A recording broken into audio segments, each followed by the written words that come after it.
नमस्कार दोस्तों। आज हम इस वीडियो में धातुओं के परिष्करण विधि के बारे में पता करेंगे। परिष्करण विधि क्या है और हम धातुओं को भूप्रवृत्ति से प्राप्त करके किस प्रकार हम शुद्ध धातु प्राप्त कर सकते हैं। चलो करते हैं स्टार्ट वीडियो को। आज हमारा धातु एवं अधातु वाला लेसन कंप्लीट हो जाएगा। चलो करते हैं स्टार्ट। शुद्ध धातु की प्राप्ति, इन शुद्ध धातु की प्राप्ति कैसे करते हैं। सबसे पहले भूप्रवृत्ति से धातुओं को प्राप्त करने के लिए खनिज द्वारा, यानी जो डायरेक्ट नेचुरली रूप से पदार्थ पाए जाते हैं उन्हें हम खनिज कहते हैं। खनिज एमएस के बारे में मैंने बता दिया है, चैनल पर जाइए और उसका वीडियो देख लीजिए। खनिज को जो डायरेक्ट किसे प्राप्त हो, नेचुरल रूप से। अयस्क, जिस खनिज में किसी विशेष धातु की मात्रा अधिक हो उसे हम खनिज कहते हैं। यानी खनिज एवं अयस्क के रूप में धातुओं किससे निकाला जाता है, भूप्रवृत्ति से निकाला।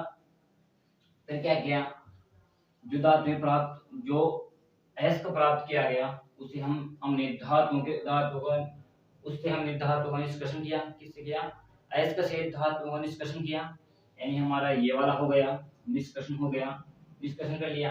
पर जो निष्कर्षित धातु थी वो शुद्ध रूप से धातु हमें प्राप्त नहीं हुई, तो हमें धातुओं को शुद्ध प्राप्त करनी है। तो आज हमारा ये हेडिंग रहेगी, शुद्ध धातुओं की प्राप्ति। यानी किसके आधार पर हम परिष्कृत धातु से, निष्कर्षित धातु से परिष्कृत धातु प्राप्त करें। किससे, निष्कर्षित धातु से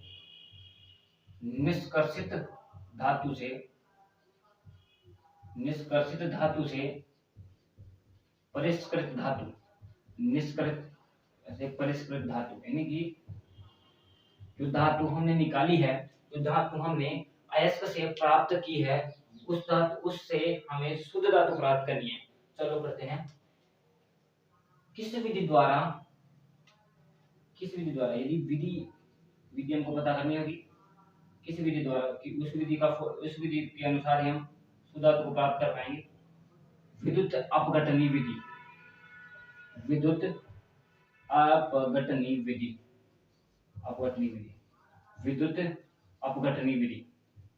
किस विधि द्वारा, विद्युत अपघटनी विधि। यानी विद्युत अपघटनी विधि द्वारा कौन कौन सी धातुओं का के निष्कर्षित धातु से परिष्कृत धातु प्राप्त कर सकते हैं। सोना चांदी, तांबा, निकल, आयरन एवं जस्ता, ईडीसी। अब देखो कौन सी विधि द्वारा धातुओं का परिष्करण किया जाता है। क्वेश्चन आ गया आपके एग्जाम में, क्या लिखोगे, विद्युत अपघटनी विधि द्वारा। विद्युत अपघटनी विधि द्वारा परिष्कृत होने वाली धातुओं के नाम लिखें। सोना, चांदी, तांबा, निकल, आयरन, जस्ता। 2 या 3 को जगह लिख देना।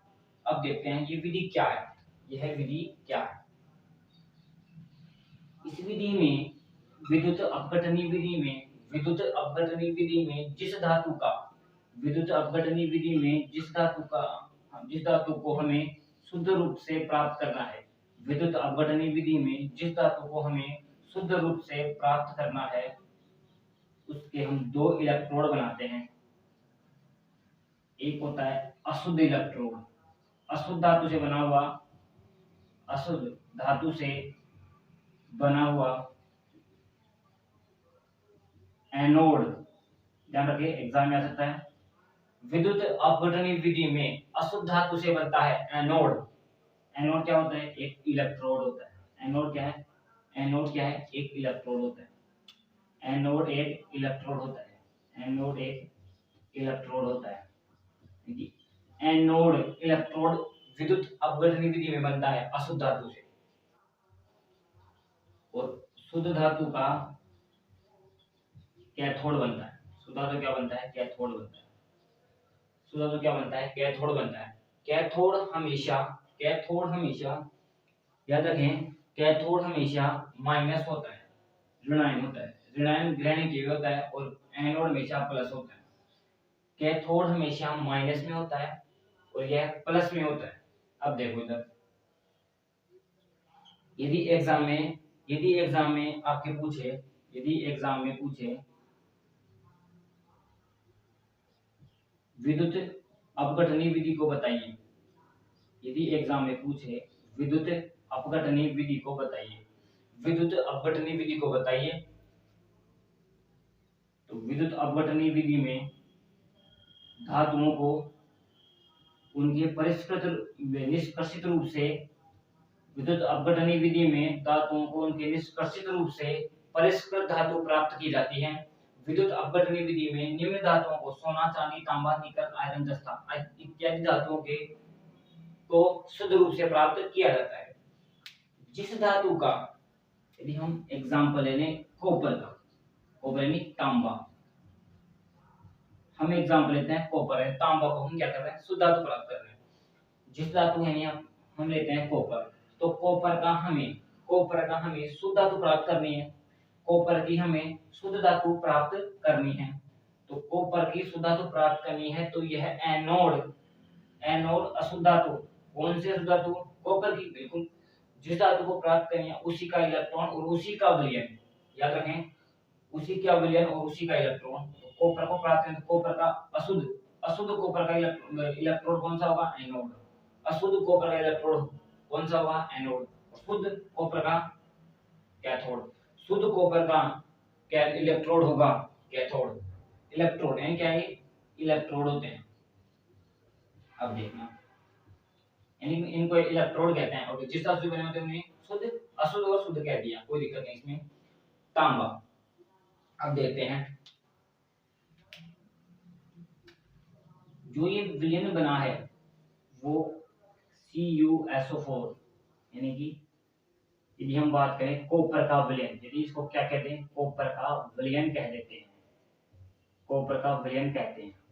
यानी कि कॉपर के अशुद्ध धातु से बना हुआ इलेक्ट्रोड, एनोड, कौन सा इलेक्ट्रोड, एनोड शुद्ध धातु से बना हुआ कैथोड, कॉपर के विलयन में डूबे होते हैं, डूबा हुआ है विलयन में, उसमें क्या की जाती है, विद्युत धारा प्रवाहित की जाती है, विद्युत धारा प्रवाहित की जाती है, विद्युत धारा प्रवाहित की जाती है, विद्युत धारा प्रवाहित की जाती है, विद्युत धारा प्रवाहित की जाती है।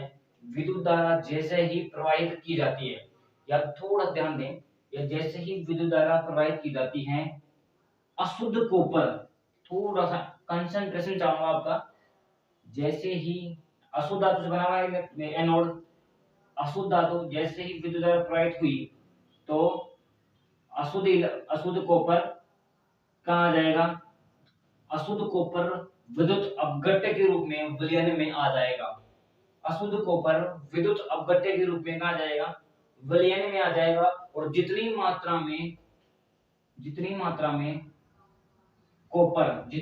में धातु, कौन सा धातु ले रहे हैं, कॉपर, तो कॉपर जितनी मात्रा में कॉपर एनोड से विलयन में गया, उतनी ही मात्रा में कॉपर विलयन से कैथोड की तरफ आकर के मिल जाएगा, चिपक जाएगा। क्या याद हुआ, यानी जैसे ही परिपथ में विद्युत धारा प्रवाहित की गई, जैसे ही परिपथ में विद्युत धारा प्रवाहित की गई, तो अशुद्ध धातु से बना हुआ एनोड से कॉपर विलयन में चला गया, वहां से गल गया, थोड़ा सा निकला, और वहां कहां चला गया, विलयन में विद्युत अपघट्य के रूप में निकल गया। जितनी मात्रा में यहाँ कॉपर से, जितनी मात्रा में कॉपर विलयन में गया किसी एनोड से, उतनी ही मात्रा में विलयन से कॉपर चला गया कैथोड की ओर। क्या समझ में आया, यानी कि प्लस कहां चला जाएगा, माइनस की ओर, प्लस अट्रैक्ट होगा माइनस की ओर, यानी शुद्ध धातु को आकर्षित कर रही है, इसको, यानी शुद्ध धातु को चिपक जाता है ये कॉपर से, यहाँ गया। अब बताओ, यहाँ तो अशुद्ध धातु थी, थोड़ा ध्यान दें, एक परिभाषा आती है एग्जाम में, कॉपर यहाँ तो अशुद्ध धातु थी, अशुद्ध धातु से बना हुआ क्या था, एनोड, तो यहाँ तो अशुद्ध धातु थी। जैसे ही विलयन में गया, शुद्ध होकर के विलयन, कॉपर के विलयन से, कॉपर सल्फेट के विलयन से क्या हो जाएगा, इसमें कॉपर भेजा एनोड से, कॉपर इसमें गई, तो ये शुद्ध धातु इसके पास ले गई, फिर एक कचरा बचेगा, बिल्कुल, क्या बचेगा, अपद्रव्य, यानी अपद्रव्य मतलब कचरा, द्रव्य के रूप में कचरा अपद्रव्य बचा, जो अपद्रव्य बचा वो एनोड के नीचे जम गया। थोड़ा सा ध्यान दें, एनोड के नीचे जम गया। क्या जम गया? अपद्रव्य जम गया। अशुद्ध धातु से शुद्ध धातु परिवर्तित होकर के कैथोड की तरफ चली गई तथा जो अशुद्ध धातु का अपद्रव्य था वो एनोड के नीचे जम गया। जो अपद्रव्य एनोड के नीचे जमा होता है उसे हम एनोड पंख कहते हैं। उसे हम क्या कहते हैं? एनोड पंख कहते हैं। एनोड पंख कहते हैं। एनोड पंख कहते हैं। चलो दोबारा देखते हैं वीडियो को, इसको दोबारा देखते हैं। विद्युत अपघटनी विधि। विद्युत अपघटनी विधि। विद्युत अपघटनी विधि कौन सा कार्य करती है? निष्कर्षित धातुओं से परिष्कृत धातुओं में प्राप्त करनी है तो हमें कौन सी विधि अपनानी होगी? विद्युत अपघटनी विधि।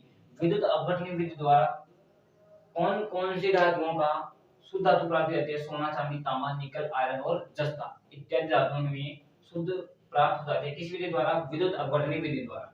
विद्युत अपघटनी विधि में जिस धातु का विद्युत अपघटनी विधि में जिस धातु को शुद्ध प्राप्त करनी है उसका विलयन लेते हैं और उसके अशुद्ध रूप को अशुद्ध धातु से बना हुआ एनोड, शुद्ध धातु से बना हुआ कैथोड लेते हैं और उस विलयन में विद्युत धारा प्रवाहित करने पर अशुद्ध धातु से बना हुआ एनोड से अशुद्ध धातु विलयन में चली जाती है। जितनी मात्रा में अशुद्ध धातु विलयन में गई उतनी मात्रा में शुद्ध धातु कैथोड पर चिपक जाएगी और अशुद्ध धातु गई और शुद्ध धातु बाहर आ गई तो बीच में क्या अपद्रव्य बचा, यानी कचरा बचा। जो कचरा था, जो अपद्रव्य था वह एनोड के नीचे, यानी कौन सा है? एनोड के नीचे तली पर जम गया। एनोड तली पर जमा हुआ अशुद्ध धातु का कचरा अपद्रव्य एनोड पंख कहलाता है। एग्जाम में एनोड पंख की डायरेक्ट परिभाषा भी पूछ सकती है, तो ऐसे लिखना। विद्युत अपघटनी विधि में धारा प्रवाहित करने पर विलयन में धारा प्रवाहित करने पर एनोड तली पर जमा हुआ कचरा या अपद्रव्य को एनोड पंख कहते हैं। आशा करता हूं आपको वीडियो समझ में आया है। समझ में आए तो ज्यादा लाइक कीजिए और शेयर कीजिए वीडियो को। धन्यवाद।